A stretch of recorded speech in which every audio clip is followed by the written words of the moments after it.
একটা দুইটা তিনটা চারটা একটা পাঁচটা ছয়টা সাতটা। সবাইকে আদাব ও সালাম, আশা করি সবাই ভালো আছেন। তো আজকে এসে পড়ছি আমার এক আদিবাসী বন্ধুর পিসি বাড়িতে। তো বন্ধুর বাড়িটা হচ্ছে একদম পাহাড়ের সাথে লাগোয়া গ্রাম, আর পিসি বাড়িটা হচ্ছে পাহাড় থেকে একটু সামনে, অর্থাৎ সমতল এলাকায়। তো বন্ধুর বাড়িও সমতল, আর পাহাড়ের উপরে যারা বাস করে তারা হচ্ছে অধিকাংশ গারো এবং কাশিয়া, তারা উপরে থাকতেই ভালোবাসে আর কি মূলত। আর হাজং যারা আছে তারা একটু সমতলে বসবাস করতে ভালোবাসে। পিসির বাড়ির ঠিক উঠানে সুন্দর একটা গাছ। সাধারণত এই গাছগুলো আমরা টেলিভিশনে দেখেছি, মানে বিশেষ করে আমি, মানে বিদেশের রাস্তায় পাশে এগুলো থাকে, বা রাস্তা ছাড়াও দেখা যায়। আমাদের বাংলাদেশে খুব বেশি একটা এই গাছটা দেখা যায় না, জানি না আমি এই গাছটার নাম কি। পাহাড়ি এলাকার আশপাশের গ্রামগুলো সাধারণত অনেক সুন্দর হয় এবং নীরব নিস্তব্ধ, আসলে আসলেই ভাল লাগে। মানে অন্যরকম একটা পরিবেশ, আমাদের পরিবেশের সাথে আসলে মিলে না। শিবজাল, এটা মনে হয় পেশার, এটাতে মাছ ধরে, সম্ভবত এখানেই মাছ ধরে। যদিও এটা ডোবা একটা এবং এখানে মাছ আসার কোনো সম্ভাবনা নাই, তারপরেও এখানে মাছ পাওয়া যায়। এর এটার অন্যতম কারণ হচ্ছে, যখন পাহাড় থেকে যে ঝর্ণা আসে, এই ঝর্ণার পানির সাথে কীভাবে মাছ যেন আসে, আসলে এটা আমরা জানি না সঠিক কীভাবে আসে, কিন্তু আসে। কারণ এই জালটা দিয়ে কিন্তু পিসা এখানে মাছ ধরে এই ডোবাতে। এদিকে আরেকটা ডোবা আছে, এগুলো তো মাছ চাষ করা হয় না, এমনিতেই পড়ে আছে।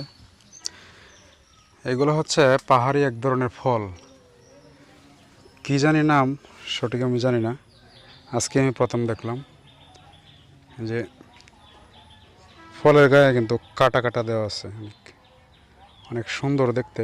আজকেই প্রথম দেখলাম। এগুলো কি ফল নাকি অন্য কিছু সঠিক জানি না। বেশ কয়েকটা গাছ আছে দেখলাম এখানে, এই যে আরেকটা, দেখতে অনেক সুন্দর। খাওয়া যায় কিনা সঠিক জানি না। আমাদের এদিকে এখন হচ্ছে পুরাই বর্ষাকাল, আর এদিকে দেখেন ওই যে ধান ক্ষেত, মানে ধান লাগানো হয়েছে। আর এইগুলা কিসের চারা আমি জানি না, খুব সুন্দর দেখতে। প্রথম ভাবছিলাম পেঁপে গাছ কিনা, আসলে এগুলো পেঁপে গাছ না, অন্য কোনো কিছু হবে সম্ভবত। অনেকগুলো, বেশ অনেক সুন্দর দেখতে,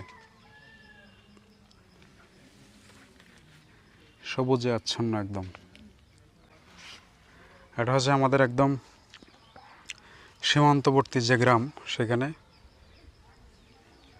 পাশে আবার এদিকে কলা গাছ।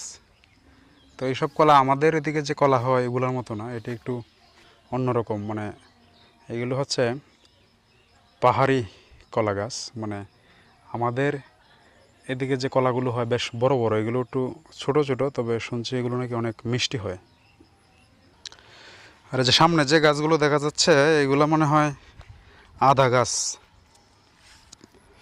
বাজার থেকে যে আমরা আদা কিনে খাই সেই আদা গাছ। দেখেন এখানে একদম এমনিতেই পড়ে আছে। এগুলো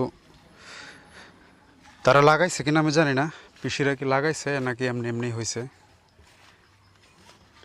একসময় আদা গাছ আমাদের বাড়িতেও ছিল, এখন নাই, কারণ এগুলো হারিয়ে গেছে এখন। একসময় অনেক, মানে প্রচুর ছিল, মানে বাগানের মতো ছিল।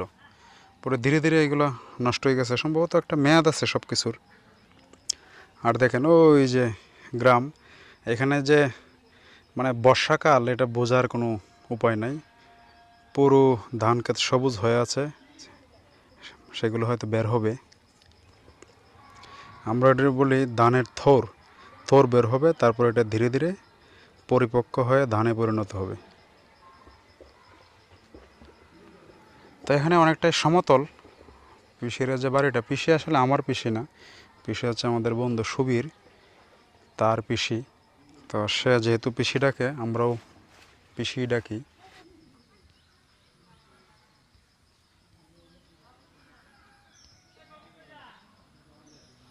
এটা হচ্ছে পিসির মুরগির খামার, অর্থাৎ এখানে মুরগি পালন করেন এটার ভিতরে।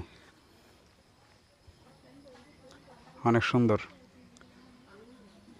এখন হয়তো মুরগিগুলো বাহিরে আছে, ওই যে ছেড়ে রাখছে। সবগুলো। এই হচ্ছে পিসির ঘর।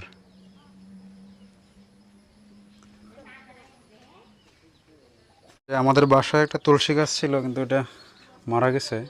এখন এই যে পিসির বাড়ি থেকে আজকে নতুন ওটা নিয়ে যাইতেছে। পিসি, এই গাছ আরো আছে নাকি? কি করতে হতো? এটা আরো আছে? আসি তো এই মিস্ত্রি বাড়ি। ও, আরেক বাড়ি থেকে নিয়ে আসছেন গিয়া? বেশ বড় সড়ো। কয়টা সারা? এনে কয়টা? আসি 4-5টা। ও, 4-5টা। একটা হলেই তো হইতো। লিয়া যা।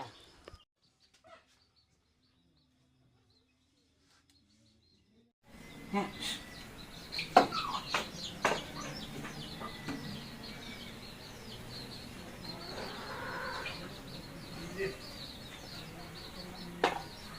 কি মুরগি কাটাকাটি শেষ? কাটাকাটি শেষ। খুব পরিশ্রম হইতেছে না? কৃষির মুরগি অনেকগুলো, দেশি মুরগি সব।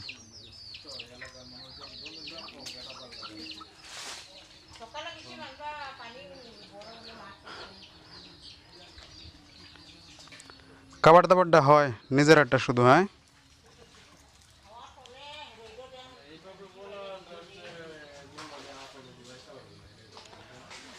যে পাহাড়ি এলাকায় আসলে পুকুর নাই, এ ধরনের ছোটোখাটো ডোবা, এগুলোতেই তারা কাজ করে। পানি কিন্তু মান ভালো না বেশি একটা, পুরো মোটামুটি হাত পা ধোয়া এগুলো চলে।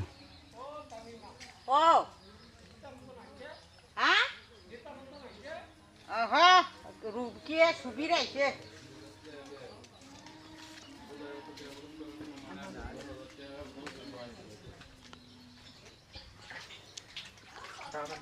মাংস রান্না করবো কটা পিসি না সুবীর?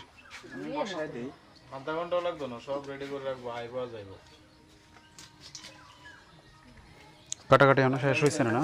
কাটা শেষ। অতিথি তো আমরাই না, আরো আছে কেউ? আমরাই অতিথি। আমরাই না? হ্যাঁ।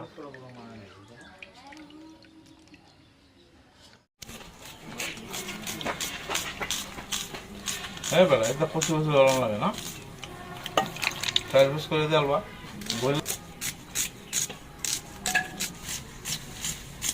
দেরি হইব।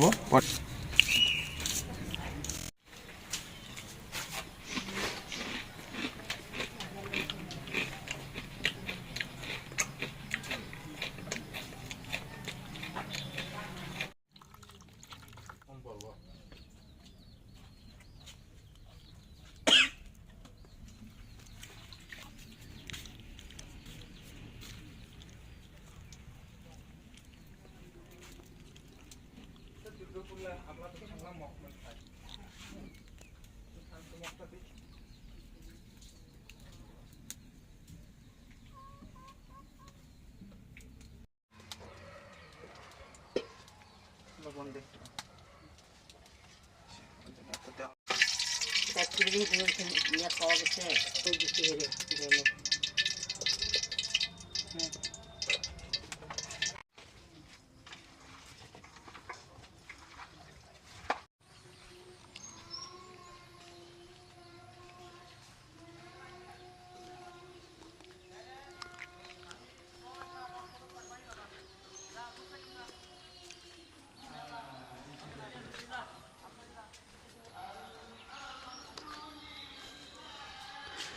পাহাড়ি এলাকা, কিন্তু এটা অনেকটাই সমতল, মানে পাহাড় থেকে একটু দূরে। আর পাহাড়ি এলাকা তো একদম পাহাড়ে পরিপূর্ণ, উঁচু নিচু জায়গা, আর এগুলো হচ্ছে সমতল। তো পিসা যারা, তারা হচ্ছে সম্প্রদায় হাজং সম্প্রদায় যারা, তারা একটু সমতলে বসবাস করে। আর যারা হচ্ছে গিয়ে গারো বা খাসিয়া, তারপরে আরও কি আছে, ওরা হচ্ছে গিয়ে একদম ওই পাহাড়ের উপরে বসবাস করে, মানে ওইখানে থাকতেই তারা ভালোবাসে আর কি। এই গাছটা সম্ভবত আমাদের বাড়িতেও আছে, এখন সঠিক মনে নাই। খুব সুন্দর কিন্তু এটার পাতাগুলো দেখতে অনেক সুন্দর লাগে আমার কাছে। তো এই কাঠটা মনে হয় পিসার, এই ধান ক্ষেতটা। পিসা বলছে যে যে জমিগুলো লাগাইছে প্রায় 100 বা 150 মণ ধান হতে পারে। তো এগুলো বলে যে আপনার অগ্রাণ্য ধান বা অগ্রাণ মাসে যে ফসলটা হয়। তো ওই সময় ফসলটা খুব মানে দামি আর কি। দামি বলতে এই কারণে যে তখন হচ্ছে কি ভালো একটা দাম পাওয়া যায়। আর একটা ডোবা, মানে ডোবা আর নালার অভাব নেই।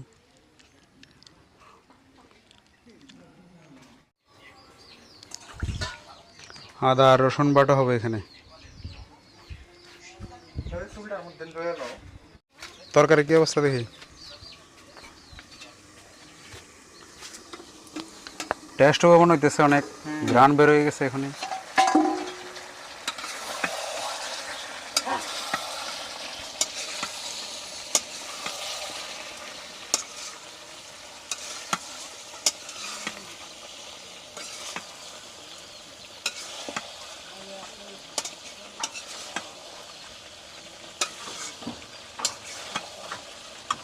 একদম কষা হবে না ঝোল হবে? কষা হবে।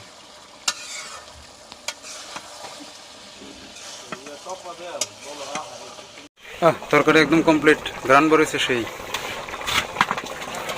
শুরুর দিকেও গ্রান ছিল, এখন আরো বেশি লাগতেছে মনে হইতেছে। চোলাগুলো খুব সুন্দর, মাটির চোলা।